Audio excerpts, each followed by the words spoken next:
bienvenue si vous venez nous rejoindre en cours d'émission ici même sur le Téléthon Parents Live avec le 3637, la ligne du don nationale, avec également téléthon.fr, le don en ligne national. Et puis vous allez sur la page Téléthon du Noix Châteaudun pour venir simplement faire un petit tour du côté de la cagnotte en ligne. C'est très facile pour venir soutenir l'Association française de myopathie. Vous pouvez aussi également acheter des pommes de terre. Donc profitez-en, il nous reste à peu près 300 kg de pommes de terre. C'est un sac de 25 kg. Voilà, il y a un petit sac qui est déjà ouvert, mais ce n'est pas grave. Pascal vous les fournira, ce n'est pas un souci. Une tombola organisée par l'UCA au prix de 2 €, c'est sur également la ligne Téléthon du Noix. Et puis le caditon préparé et offert par le Lions Club d'une valeur de 250 €. La boutique Téléthon, le catalogue en ligne sur la page Facebook et le numéro de téléphone en direct. Vous avez Nathalie qui vous entend, qui sera à votre écoute au 06 25 59 33 91, le 06 25 59 33 91. Et puis également, on va recevoir de nouveau des invités avec, on va accueillir Caroline Quinault, qui est ici, qui va venir nous rejoindre, qui est la présidente de l'association Les Petits Châteaudun. Et puis avec Séverine. Oh, il y a longtemps que je n'avais pas vu Séverine. Tu n'as pas changé, Séverine. Bonjour. Séverine Vialon. Donc vous pouvez retirer le masque si vous le désirez. On est en distanciation, il n'y a pas de souci. Voilà, vous avez vu, on peut se parler. Vous avez des micros, le micro, portez-le bien à la bouche. On est à 2,50 m. Ça va, ça s'est bien passé l'accueil? Oui, très bien. C'est vrai? Beaucoup. Oui, oui. Donc c'est la première fois qu'on se voit avec Caroline. Oui, tout à fait. Je suis la nouvelle présidente de l'association des Petits Châteaudun. Ah ouais, Voilà. alors les petits, c'est les petits? Les Petits Châteaudun. Les petits Châteaudun, on ne dit Oui. pas petits, c'est les Non, petits, non. les petits Châteaudun. Donc président de l'association des Petits Châteaudun qui est implantée à côté du théâtre. Voilà, tout à fait. Mhm. Donc on aura l'occasion de parler et d'échanger. Et puis également avec Séverine. Bonjour. Ça va Séverine? Ça va.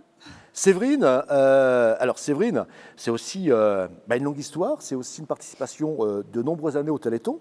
Oui. Combien d'années tu fais? En fait, tu es toujours au Téléthon, mais on peut t'appeler si on a besoin de toi, en fait. Oui, tout à fait. C'est ça? Moi, je suis sur le Téléthon de Châteaudun depuis 2016. J'ai cherché parce que je ne savais plus. 2016, oui. 2016 ici. Mais par contre, quand j'étais ado, je le faisais déjà là où j'étais à ce moment-là. D'accord. Voilà. Tu étais ado où? Pardon? Tu étais où, ado? Adolescente? Ado, ça dépend quelle année. Ah, donc avant, J'étais beaucoup dans l'Aisne, Ok. Saint-Quentin, D'ac- dans l'Aisne, et c'est là que j'ai commencé le Téléthon. donc déjà, des bonnes actions, il y a déjà quelques années, en fait. Voilà, on allait courir aux Champs-Élysées de Saint-Quentin. D'accord, aux Champs-Élysées de Saint-Quentin. Oui, tout à fait. Incroyable, hein? Oui, oui. Et donc, avec Caroline Quinault, donc présidente depuis quand de l'association? Présidente depuis septembre 2020. Ah, là. c'est récent, Oui, tout à fait. c'est récent. Donc avec le confinement, l'après-confinement, Voilà, tout à fait. le reconfinement. Comment ça se passe avec ce confinement, ce déconfinement? Ça se passe comment? Eh bien, c'est un petit peu compliqué. Donc, il y a des règles sanitaires qu'on a mis en place qui sont très strictes. Donc, il y a des règles sanitaires qui ont été mises en place qui sont très strictes. Donc, quand on était déconfiné, on pouvait quand même se retrouver un petit peu à l'association avec un nombre restreint d'assistantes maternelles et donc d'enfants, avec effectivement une hygiène très rigoureuse. Voilà. Oui, c'est vrai que ça doit être important parce que connaissant votre local, c'est compliqué parce que distanciation, il y a surface au sol. Oui, alors on a fait attention. Donc, quand on arrive, il y a un espace pour qu'on puisse se déchausser, laisser les poussettes. Effectivement, on se désinfecte les mains en arrivant. On a du produit à disposition. On lave les mains des enfants. On fait très attention donc à chaque change, avec chaque enfant. Voilà. On a fait attention aussi au niveau des jouets. Donc, il y a certains jouets qu'on a été obligé de mettre de côté qui sont compliqués. Il faut désinfecter au fur et à mesure. Voilà, c'est ça. On désinfecte au fur et à mesure. Donc ça prend vraiment de temps. Alors on va quand même rappeler quel est le but et les missions de l'association Les Petits Châteaudun? Alors déjà, c'est un lieu d'échange et de partage donc très important entre assistantes maternelles et enfants qu'on accueille, et aussi également entre enfants. C'est un beau lieu de sociabilisation, un lieu ludique où les enfants s'amusent. Donc après, il y a toute la partie apprentissage, donc par les chansons, les comptines, les jeux, le langage. C'est un lieu très enrichissant aussi pour les assistantes maternelles. Ça permet d'échanger nos expériences, notre réussite, nos difficultés, parce qu'il peut y en avoir, dès qu'elles soient moins isolées aussi, les assistantes maternelles. Combien d'assistantes maternelles il y a? Alors, en fait, ça dépend de l'espace de la salle. Donc, actuellement, la salle, chaque journée, quand on accueille en journée, c'est 4 à 5 assistantes maternelles et une douzaine d'enfants environ. D'accord. Puisque déjà, il y a les règles sanitaires et puis il y a l'espace. Donc, voilà. Et puis après, il y a tout le développement moteur de l'enfant. Donc la motricité fine. Et puis, un gros travail en soi. Oui, c'est un gros travail, mais on est fiers de pouvoir les accompagner dans le développement, en fait. Et on fait toutes les activités manuelles voilà. C'est super sympa. Séverine.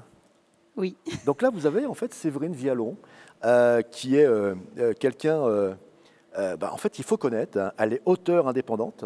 Oui, tout à fait. Hein, de romans réalistes, hein, Oui. ainsi que de recueils de poèmes. Depuis quelques années, tu as écrit un nombre de livres. Hein. Oui, alors écrit, j'ai commencé la poésie à 13 ans. Et mon premier roman, j'avais à peu près 17 ans quand j'ai commencé, par des petits bouts de texte par rapport à des choses que je vivais, que je ressentais, que je voyais, et que j'ai tout rassemblé en faisant un roman. Et il est resté dans mes tiroirs pas mal d'années. Et donc c'est en 2013 que j'ai repris l'écriture. J'avais refait des poèmes entre-temps, mais vraiment repris les romans en 2013. Et depuis, je ne m'arrête plus, quoi. Donc toujours aussi passionné d'écriture. Oui. C'est incroyable. Ça permet d'extérioriser les choses qu'on ne peut pas extérioriser autrement. Parce qu'elle est aussi au contact d'enfants, en fait. C'est ça? Oui, je suis aussi... non, d'enfants. Moi, je suis enseignante en CPCE1. D'accord. Voilà. Donc ça veut dire que ce que vous leur apprenez à marcher les gestes élémentaires du début, après... Moi, je fais l'élémentaire de la lecture. De la lecture. Voilà. Mais c'est bien. Et de l'écriture. Forcément. Bah oui. Forcément. Et bien. En même temps que tu fais ça avec les enfants, tu penses déjà peut-être à ton prochain livre? Oui, enfin, c'est pas vraiment pour les enfants, mais... Non, après, c'est pas pour les enfants. Ouais. Voilà. D'accord. Oui. Donc, les romans, tu m'arrêtes si je ne me trompe. Hein. Oui. Hein, y a eu Marc des adultes. Oui. On va en reparler. Hein. Marc des adultes. Entre père et fils, Voyage au Cameroun. Hein. Oui. Il y a eu À l'abri de la différence, le tome 1, L'abri, le tome 2, La différence, et le tome 3, Le retour. Oui. La clé du bonheur, Aime-moi si tu peux. Oui. Et peut-être le petit dernier, le dernier du mois de mai, oui. Du mois de mai. Oui. Une baffe et ça repart. Voilà. Alors, Marc des adultes, ça parle de quoi? Comme son nom l'indique, un petit peu l'adolescence. Voilà, quand rien ne va plus. Donc c'est une ado mal dans sa peau qui ressemblait un petit peu à moi à cette époque-là, qui se sent incomprise et qui doit quand même avancer dans sa vie d'ado et qui se retrouve confrontée aux adultes. Donc c'est une histoire, indirectement, c'est ton histoire. Pas complètement, mais quand même tiré de beaucoup de vécu. Par exemple, le personnage en séjour linguistique, moi j'en ai fait de la 6e à la première, donc voilà, il y a beaucoup de choses de vécu. La séparation des parents, c'est aussi du vécu. Voilà. Et le fait de se sentir non comprise, c'est moi tout à fait aussi. Et après, il y avait un deuxième livre, c'était Entre père et fils. Oui. Alors, Voyage au Cameroun. Oui, parce que j'ai habité au Cameroun de l'âge de 9 ans à 13 ans. C'est pour ça que tout à l'heure, je faisais préciser les âges, parce que... Oui. Ouais. Et en fait, on est rentré très brutalement du Cameroun. Ce n'était pas du tout prévu. Et de ce fait, il n'y a pas eu de coupure, pas une coupure nette. Et c'est un mal qui est resté très longtemps et qui est toujours présent. Une blessure. Oui. Une cicatrice qui voilà, a du mal à se qui n'est pas fermée, qui est toujours là. Et donc, j'ai imaginé que j'y retournais à l'âge d'une vingtaine d'années. Et donc, voilà, c'est vrai qu'on imagine...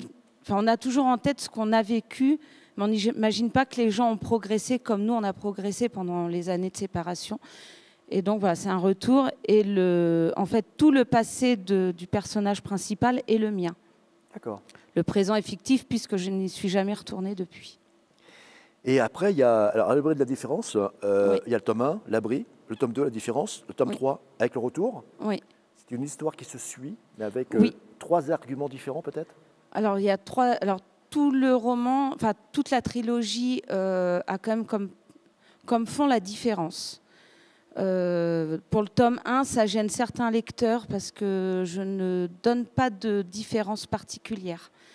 J'estime, pour en avoir vécu, en avoir vu vivre, que quelle que soit la différence qu'on porte, elle est difficile à porter.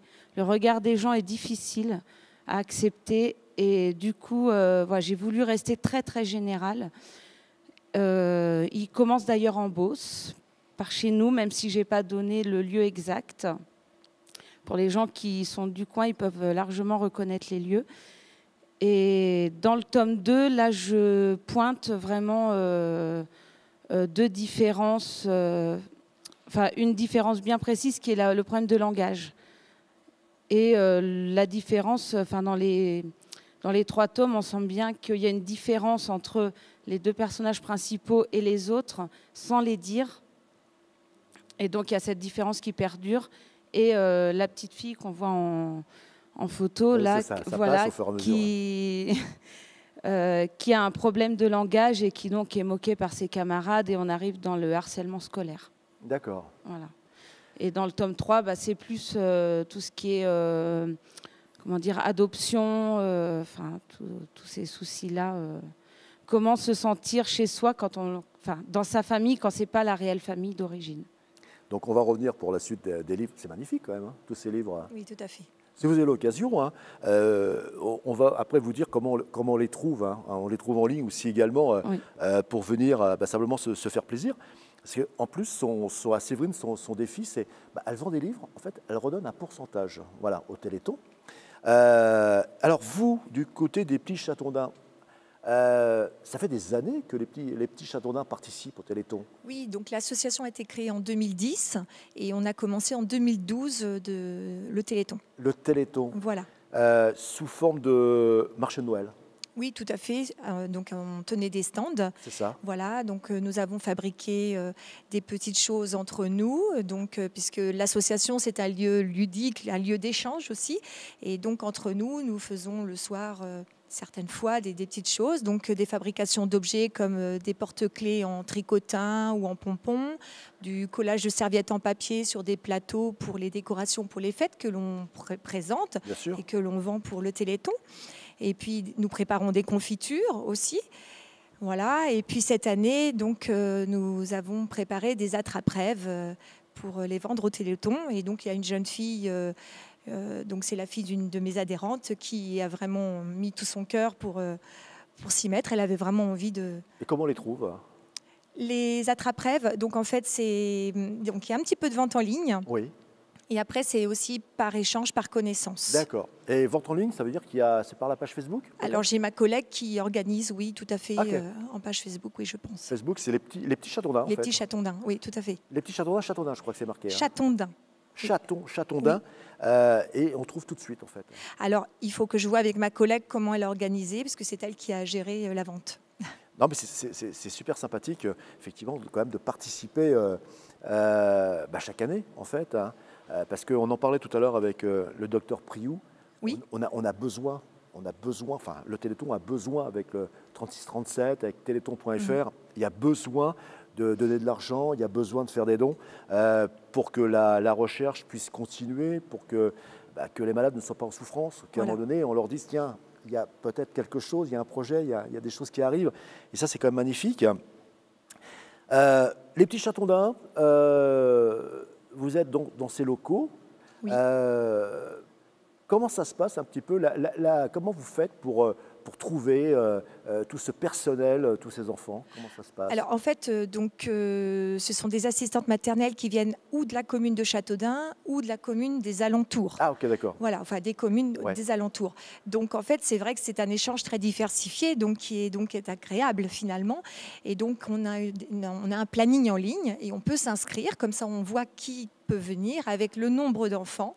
Et donc on ne dépasse pas. Ah ok. Voilà. C'est pas forcément un port d'attachement en fait, hein.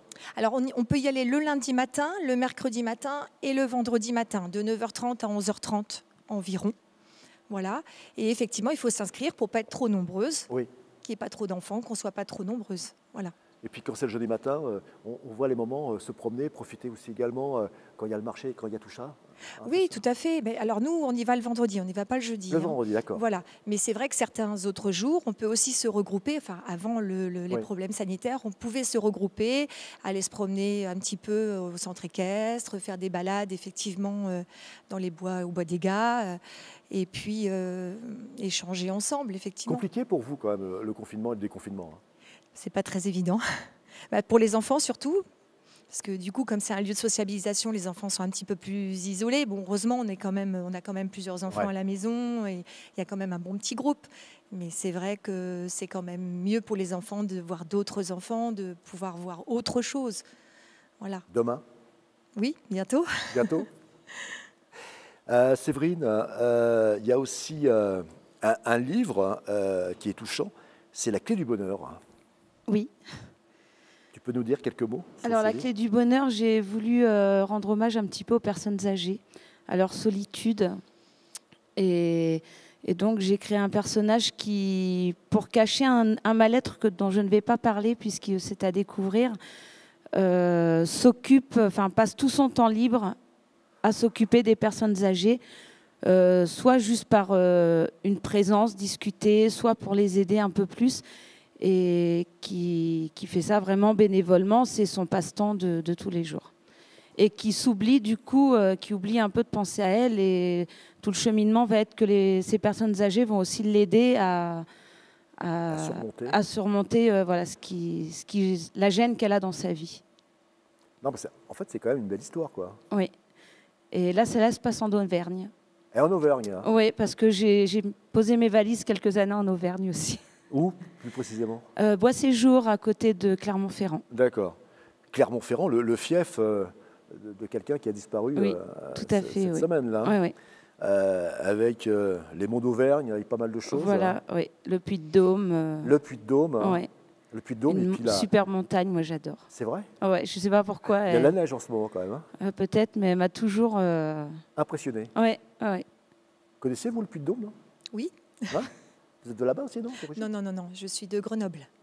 Oui, Grenoble les montagnes aussi également. Oui. Ah, avec la station de ski Champs-Rousse. Oui. Ah, c'est magnifique ça. Quand on fait du ski, en haut, on arrive à voir la vallée. Oui. Quand il n'y a pas trop de nuages. Alors moi, j'y étais quand j'étais petite, alors après, voilà. Ah, d'accord. Ah, ben je vous engage à y retourner, hein. Ça a bien changé quand même. Oui. C'est magnifique. Hein. Et puis aussi, alors, ça fait combien de temps que vous êtes sur Châteaudun, vous? Alors, moi, je suis une assistante maternelle de Saint-Denis-les-Ponts. D'accord. Je fais mon métier donc d'assistante maternelle depuis 26 ans. Okay. Voilà, j'ai commencé à 19 ans mon métier. Okay. Et donc, je me suis investie auprès des enfants, de mes familles, que j'adore. Et donc voilà, j'ai rencontré l'association, j'ai rencontré Valérie Varseur qui a créé l'association et qui m'a présentée à l'équipe, donc il y a 3 ans. Et donc j'ai appris beaucoup. Et puis j'ai souhaité aussi partager des choses de mon expérience. Donc voilà, c'est pour ça que je suis là. Ah, c'est super sympa. Et puis, donc toi, tu es à l'école où, Séverine? À La Ferté-Villeneuil. La Ferté-Villeneuil, hein. Oui, Cloix-les-Trois-Rivières. Oui, de Cloix-les-Trois-Rivières. Voilà. C'est partie des 9 communes de Cloix, oui. Les Trois-Rivières. Hein. Mm-hmm. Et donc, toujours cette passion d'écrire. Et puis aussi également, il y a Aime-moi si tu peux. Oui. Donc là, c'est pareil. Typiquement, c'est une histoire. Là, c'est une histoire qui m'a posé beaucoup de problèmes parce que je suis partie sur le monde du handicap dû à une maladie génétique, donc l'amyotrophie spinale. Donc Voilà, On y donc est. c'est mon roman spécial Téléthon pour lequel je récolte des sous toute l'année par rapport aux autres où c'est que sur la période du Téléthon. Et il m'a posé problème parce que je me suis rendu compte, j'aime bien rester au plus près de la réalité, et je me suis rendu compte que je ne connaissais pas du tout le monde du handicap. Et je me suis dit, mais à un moment, je me suis dit tout bêtement, une personne en fauteuil roulant, comment elle fait pour ouvrir la porte? Enfin, c'est tout bête, mais... et donc, il a fallu vraiment que je cherche, et j'ai été aidée par Monsieur Côté, le directeur général j'espère que je ne me trompe pas, du Téléthon. Donc, j'ai eu longuement au téléphone, sa fille aussi, qui est atteinte de cette maladie, et qui m'ont donné beaucoup de témoignages et qui m'ont aidé à... Monsieur Côté l'a même relu, m'a même corrigé des petites erreurs dues à mon manque de connaissances sur le sujet. Et donc c'est important de se documenter, de discuter avec toutes ces personnes. Oui, tout à fait. Pour mettre sur un visage des mots qui devient un livre. Et c'est pas évident parce qu'on ne trouve pas forcément les gens qui ont envie de parler de ce qu'ils vivent. Et voilà, j'avais beau dire, je ne fais pas du voyeurisme, j'en ai besoin pour pas écrire n'importe quoi. Tu as besoin pour écrire l'histoire. En fait. Voilà, pour écrire l'histoire et pour vraiment écrire des choses qui sont plus proches du réel. C'est magnifique, hein? Oui, tout à fait. Oui. Je suis sûr qu'au retour chez vous ce soir, vous allez aller sur le site qu'on va vous dire.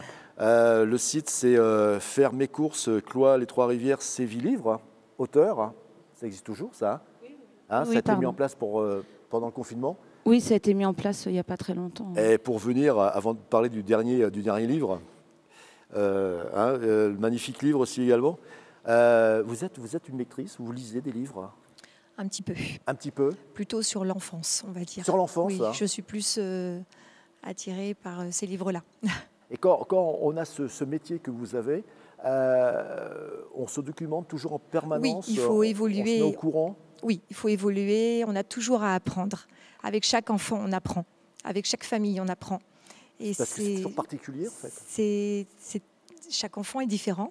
Donc, il faut s'approcher de l'enfant. Il faut prendre le temps avec l'enfant de partager des moments. Partager, dialoguer. Dialoguer. Et donc, c'est vrai que oui, Vous avez eu des enfants atteints de myopathie? Alors moi, j'ai accueilli un enfant à l'âge de 12 ans. Donc on m'a posé la question de savoir si je pouvais garder un jeune garçon de 12 ans qui est atteint d'autisme. D'accord. Donc un autisme assez profond. Difficile? Difficile. Donc effectivement, je n'avais jamais abordé ce genre de situation.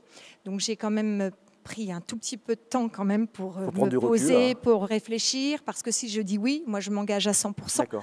Et donc après, je me donne vraiment pour mes familles. Et donc j'ai accepté.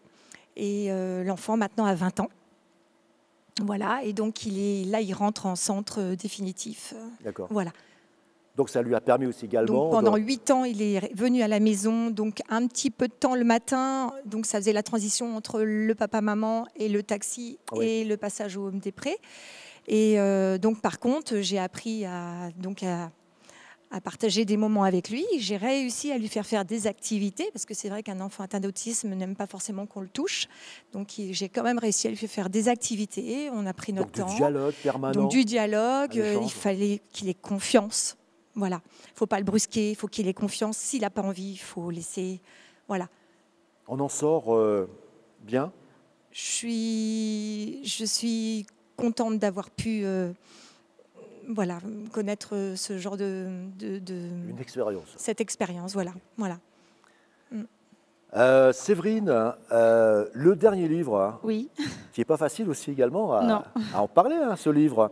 Oui. Ce livre, c'est Une baffe et ça repart. Oui. Alors, c'est encore une histoire un peu vécue? Non, pas du tout. Non, pas du tout. Non. C'est sur la violence familiale.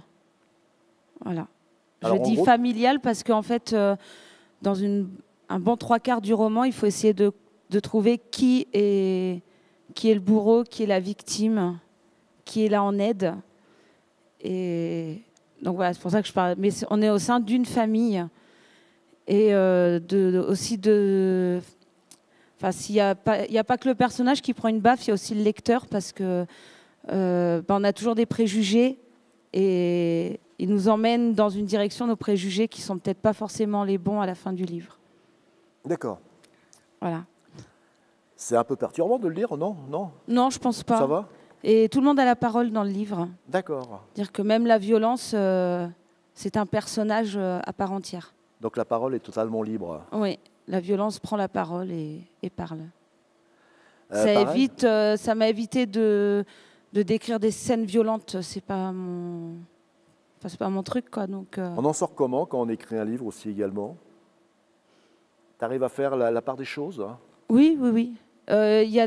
C'est vrai qu'il y a certains romans qui m'ont plus pris aux tripes et qui ont fait que j'avais du mal à les quitter. Par exemple, À l'abri de la différence, il devait y avoir qu'un roman au départ, qui est devenu 3 tomes parce que Qui est devenu, ouais. voilà, les personnages continuaient à travailler dans ma tête. Donc, voilà, Donc il peut y avoir un tome 4 peut-être, je ne sais pas, après? Là, je pense pas. Non. Là, ça y est, celle-là, elle est finie. Là c'est mais, bon, c'est... oui. Voilà.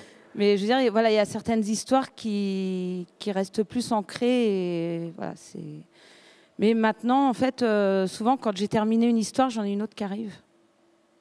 Enfin, Donc, je sais déjà laquelle je vais écrire. Là, j'en ai une qui est presque finie. Et je sais déjà ce que je vais écrire après. Donc tu as déjà ton titre? Le titre, non. Pas encore? Non. Il y a déjà la photo? Pas encore? Non. Non, j'ai vu parce que je suis tombé sur... Non, mais j'en ai... Parce qu'il faut la chronologie. J'en ai un qui va sortir là, à la fin du mois. C'est ma faute, il aurait dû sortir plus tôt. Voilà, mais bon, tant pis, c'est comme ça. Donc là, lui, il est terminé, bouclé, il est chez l'imprimeur. Donc là, il se passe carrément au Bois des Gars. Donc ici, Voilà. complet. Bois des Gars. Voilà, je savais qu'il y avait une photo qui avait été faite au Bois des Gars. Depuis ce matin, j'entends parler du Bois des Gars et ça me parle parce que voilà, Ouais. le prochain, ça se déroule au Bois des Gars. Donc là, c'est Il fallait me laisser mourir. Ouais. Voilà. Celui que je suis en train de finir d'écrire, c'est un roman qui va être carrément réel. C'est-à-dire que c'est une personne qui m'a donné son témoignage et que j'ai romancé pour éviter que des gens puissent se reconnaître. Et j'ai déjà en tête le suivant qui se passera toujours à Châteaudun. Elle est forte. Voilà. Hein. Ce matin, tu nous as suivis depuis ce matin? Oui. J'ai juste fait la pause pour manger les frites, comme tous les samedis. Ah, bah ça, je connais ça. Hein. Les frites Bah oui, tous j'ai les samedis, je connais ça, ouais. Donc ce matin, tu as entendu André Lejeune, hein, Oui, tout à fait. également, que tu peux te rapprocher de lui, parce que Oui. lui, il connaît tout. Voilà, il a une très forte... il connaît parfaitement l'histoire de Châteaudun, en fait. Oui, d'ailleurs, j'aurais des petites questions justement Eh ben, écoute, ça permet pour aussi rester. également... Et d'ailleurs, ça m'est venu grâce au confinement, on peut dire, parce que comme je ne suis pas partie cet été en vacances, j'ai pris le temps de découvrir le coin. Et voilà, c'est en découvrant les grottes du Foulon, par exemple, que j'ai eu l'idée. Voilà, donc tous tes livres, Séverine, on peut les retrouver, vous faites sur Internet, fairemescourses.fr, facile, fairemescourses.fr, ce que vous faites traditionnellement tous les jours pour certains, toutes les semaines. Cloît, les Trois-Rivières, Sévilivre, auteur, et vous aurez tout le panel de ces magnifiques livres. Voilà, tout à fait. Merci Séverine. De rien. Séverine Sévilivre. Et puis aussi également, merci aussi également. Oui, alors je voulais également dire Caroline. que... Oui, Caroline. Oui, je voulais également dire que nous allons à la rencontre des personnes âgées. Voilà, parce que tout à l'heure vous en parliez également. Et donc c'est vrai que nous serons contents de pouvoir les retrouver quand il y aura... C'est important. Voilà, quand il y aura possibilité, que le vaccin sera peut-être mis en place pour eux. Voilà, parce que c'est un très bel échange entre les enfants et les personnes âgées et on aimerait les retrouver. Je faisais un petit peu de musique aussi pour c'est nécessaire en fait. Pour l'arbre de Noël, on fait un petit peu de violon pour pas qu'on allait avec eux se promener, ramasser des œufs. C'est très important. Donc on a hâte de les retrouver. Super. Merci Caroline. Donc les petits chatons d'un. Les petits chatons d'un.